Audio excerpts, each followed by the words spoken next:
죽고 잡은 니왜 나까지 와서 못되는가요? 네 소원대로 옥경선 매우가 저 자리 차지했으면 콧노래나 부르고 살 일이지. 평생을 바친 무대를 스스로 떠나야만 한다면 여러분은 어떤 결정을 내리시겠습니까? 꿈을 이루기 위해 걸어온 길이 하루아침에 무너진다면 과연 그 앞에서 무력감을 느끼지 않을 수 있을까요? 정년이 11회, 여성 국극의 중심이자 메란의 상징인 문옥경이 갑작스레 무대를 떠나기로 결심한 순간은 많은 시청자들에게 충격이었을 텐데요. 문옥경의 이 결단이 메란과 그녀 주변 인물들에게 어떤 파장을 미칠지 함께 파헤쳐 보겠습니다. 정년이 11회에서 충격적인 사건의 연속이었죠. 문옥경이 무대를 떠나기로 결심하면서 모든 갈등이 한층 격화되고 있습니다. 문옥경은 왜 메란을 떠나려 하는 걸까요? 그리고 이 결심이 정년이와 허영서에게 어떤 영향을 미칠까요?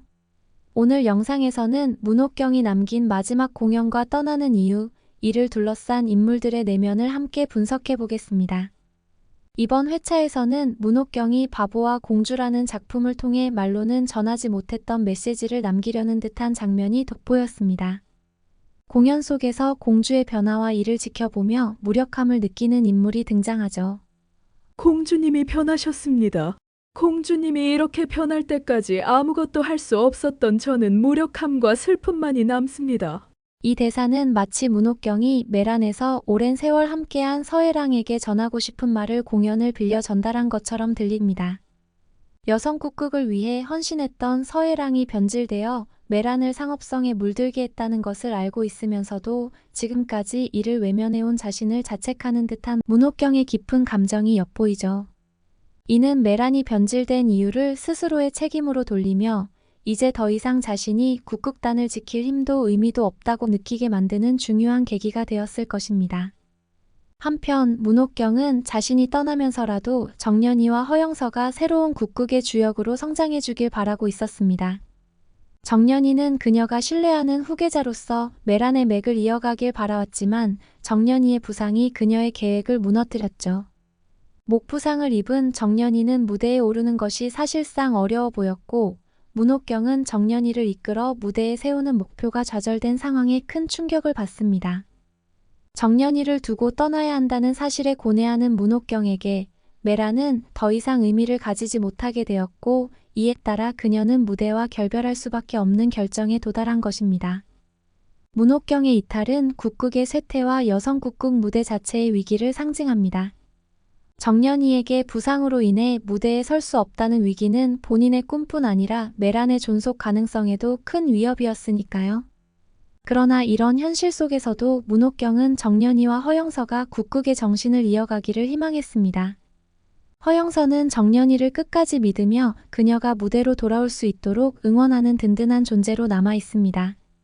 허영서에게 메란은 단순한 무대를 넘어 자신의 모든 것을 바쳐 지켜야 할 소중한 공간이었기에 문옥경이 떠난 후라도 국극을 지키겠다는 결심을 굳힐 수 있었을 겁니다.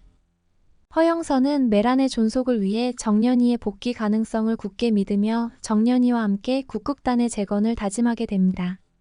한편 문옥경이 메란을 떠나 영화계로 눈을 돌리는 상황은 서혜랑에게도 큰 충격으로 다가옵니다. 문옥경은 예술가로서 국극을 넘어선 무대에 도전하고자 영화계로 진출하기로 마음을 굳혔지만 서혜랑은 이를 결코 허락할 수 없었습니다.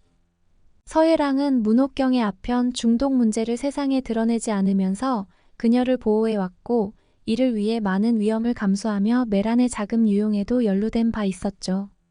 그런 서혜랑이 아끼고 보호했던 문옥경이 이제 자신을 두고 무대에서 떠난다는 것은 서혜랑에게 있어 깊은 배신감으로 다가왔습니다.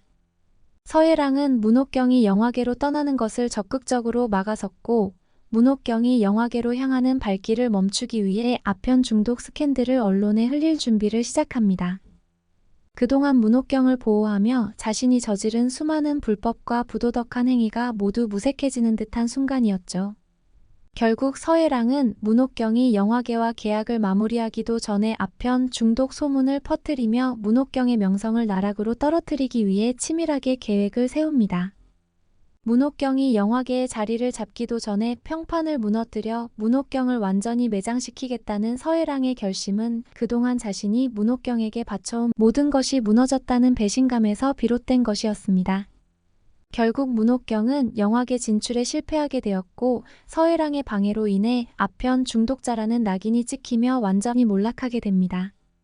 문옥경은 서해랑의 마지막 보복에 큰 충격을 받았겠지만 이로 인해 매랑과 국극 무대에서 손을 떼는 것이 오히려 자신이 지켜왔던 예술을 지키는 방법일지도 모른다는 결론에 다다랐을 겁니다.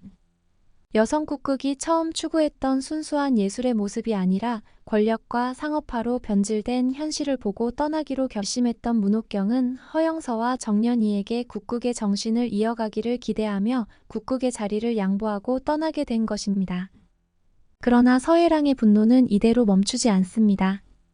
문옥경이 떠난 이후에도 서해랑은 매란에 남아 점차 여성 국극의 대중성과 상업화를 추구하며 국극을 자신의 통제 아래 두려 했습니다. 한때 문옥경과 함께 매란을 세운 인물이었지만 서해랑은 이제 문옥경의 빈자리를 채우며 새로운 방식으로 극단을 운영하고자 했던 것이죠.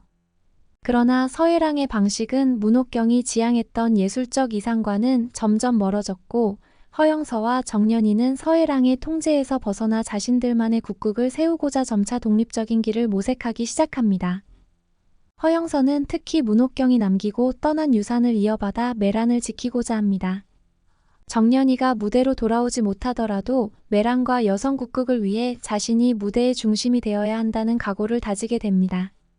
문옥경의 퇴장이 매란을 혼란에 빠뜨리고 서해랑이 통제력을 강화하려 하는 상황 속에서 허영서는 스스로 매란을 다시 세우기 위해 분투합니다.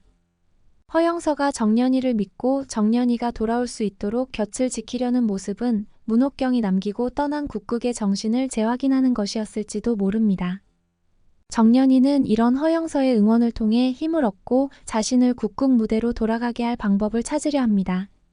문옥경이 떠나며 국극 무대의 책임을 맡아주길 바랐던 인물이 바로 정년이었으니 정년이가 무대에 다시 설 수 있다면 이는 매랑과 여성 국극의 새로운 부활을 상징하는 일이 될 것입니다.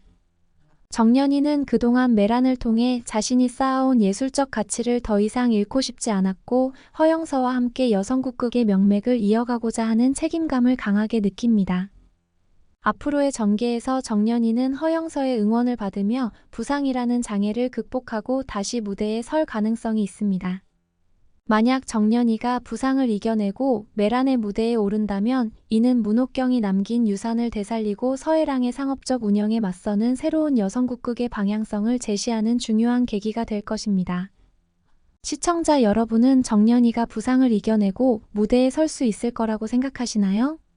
아니면 허영서가 그 자리를 대신하여 매란의 미래를 이끌어 나갈 것이라고 보시나요?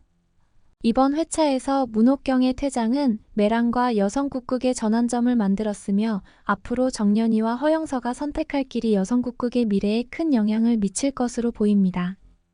댓글로 여러분의 생각과 예상되는 전개를 남겨주시고 구독과 좋아요는 채널 제작에 큰 힘이 됩니다.